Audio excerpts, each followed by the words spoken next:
Nice to see you.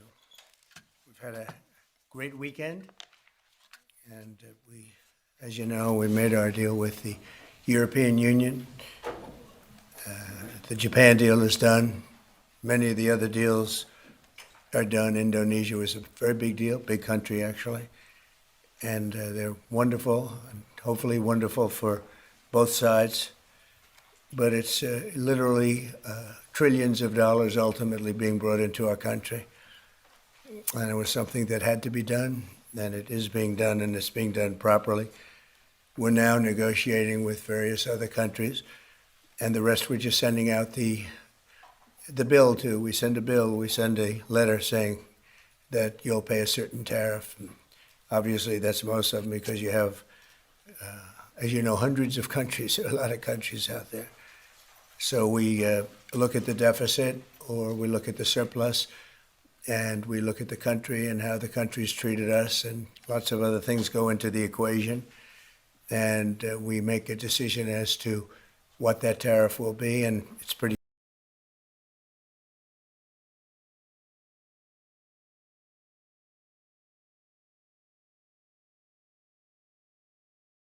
standard letter from that point on. And I want to tell you, this is something, to me, it's a VA bill signing, and it's very important to me and to many of the people in this room.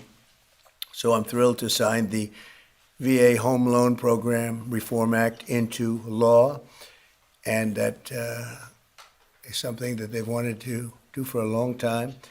This legislation provides desperately needed relief to veterans and their families who have fallen behind on their mortgages, of which there are a lot, because we have somebody that doesn't want to lower interest rates. And probably won't lower them today. It's a really sort of an amazing situation.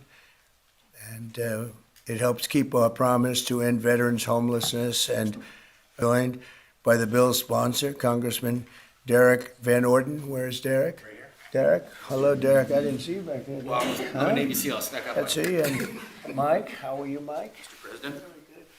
These two gentlemen are terrific. They are working together, and they've been working together, Mike, a long time on this. So I just want to thank you both, and I'll ask you to say a couple of words. An estimated 61,000 American veterans are in danger of losing their homes, as you know, in the House and the Senate. Wow. When was the last time that happened? Not all. That's pretty impressive. My administration is committed to doing everything possible to ensure that our veterans are treated with executive order to open the National Center for Warrior Independence in Los Angeles, California, which will house up to 6,000 homeless veterans. You know, until we came along, they treated the veterans far worse than the illegal immigrants. They came in, they were staying in hotels, luxury hotels, and the veterans are staying outside of the sidewalk on the same hotel. Some pictures are just incredible.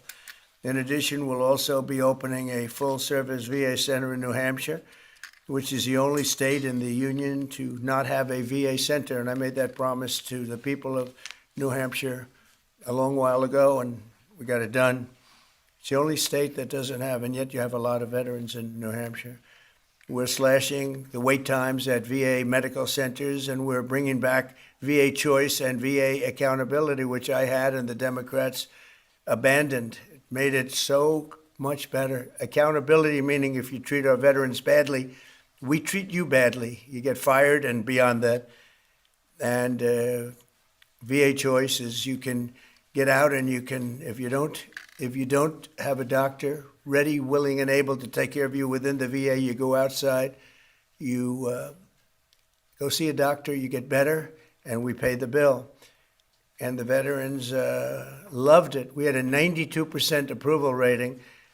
And what did the Democrats do? They came along and they ended both of them, and they hired back many of the people that we fired. We fired people and replaced them with great, loving people. But we fired people who were sadists. In many cases, they were sick. They were thieves. They were stealing. And they hired them back.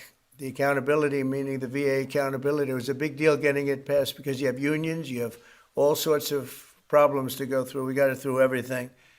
And the Democrats, as soon as they got back, they hired many of the worst people right back, and we're getting rid of them. But I want to thank the two gentlemen standing behind me, and I'd like to ask you just to say a couple of words, and then we'll take a few questions if you'd like, and we'll sign the bill, and our veterans will be very happy about it. Thank you. Mike, do you want to start? Sure. Well, first off, thank you, Mr. President, for signing this bill today. Let me tell you that not only this bill, which will help make sure that those veterans have got themselves in a situation where maybe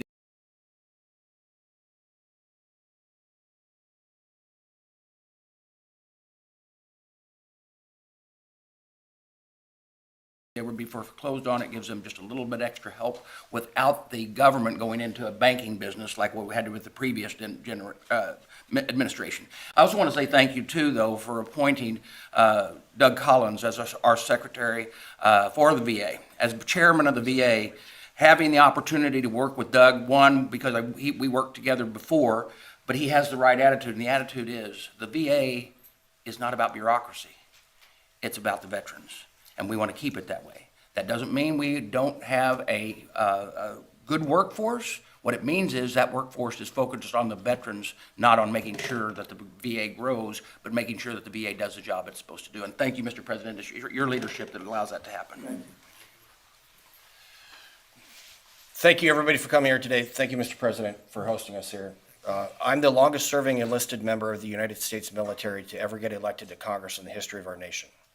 And I'm unequivocally stating right now that President Donald J. Trump is the most positive, pro-veteran president in the history of this country.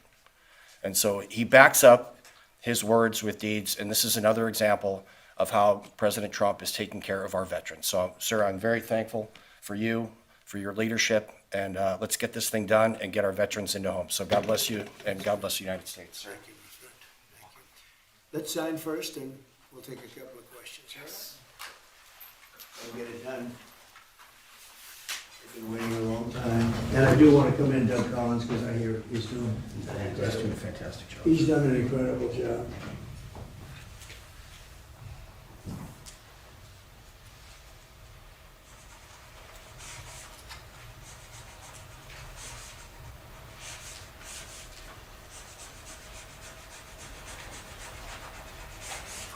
Okay. That's a good one. That's a good one. No auto pen? A great help, but in particular, you two guys have done a fantastic job. Thank you very much. Okay, take a pen. Take a pen. Take another pen. And we'll take them and give them to the other people to help. Okay? Very well. Okay, questions? Mr. President, you said that higher interest rates are making it harder for veterans to refinance. There's a stronger than expected GDP report this morning. What do you say to analysts who worry that lowering interest rates would actually lead to inflation? Well, if that happens, then we just raise them.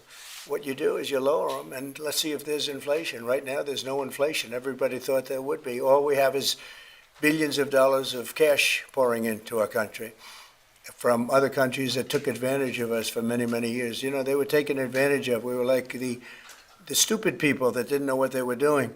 They took advantage of us. Other countries, friend and foe. And by the way, the friend was oftentimes much worse than the foe when it comes to trade. So if that happens, what you do is you raise your rates and you do what you have to do to stop inflation. But we're keeping the rates high, and it's hurting people from buying houses, and we don't want that. If for any reason that happened in a year or two, if there's some signs of inflation coming back, right now there's not. We have a great thing going. I think we're going to have the richest economy you've ever seen. We have money coming in that we've never even thought about at numbers that nobody's ever seen before. We have a deal with Japan where they're going to pay us $550 billion. We have a deal with Europe where they're doing $750 billion plus $400 billion plus $300 billion. And many other countries, it's likewise, you know, relatively, those are two big ones, but likewise. So we have a lot of money coming in, and we have no inflation, and we're very strong, and we should be lowering the rates. You know, each point that this gentleman keeps up costs us $365 billion a year. Think of that. 1 point, $365 billion. If you bring it down a point, we save 365. We should be the lowest interest rate, and we're not. We're 38. number 38, because of the Fed. It's all because of the Fed. He's done a bad job. Now, he's got a meeting today, but I call him too late. You know, he's always too late. Even if he does it today, probably won't. I hear they're going to do it in September, not today. For what reason? Nobody knows. But Europe, as you know, cut their rates 11 times in the last short period of time. But the good news is we're doing better than anybody anywhere in the world. Nobody's doing anything even close to us, even with the higher rates. The higher rates do affect housing, though, because people can't go out and get a loan or refinance their house. And it would be nice to have them be able to do that. That would be just another check of a box. That would be very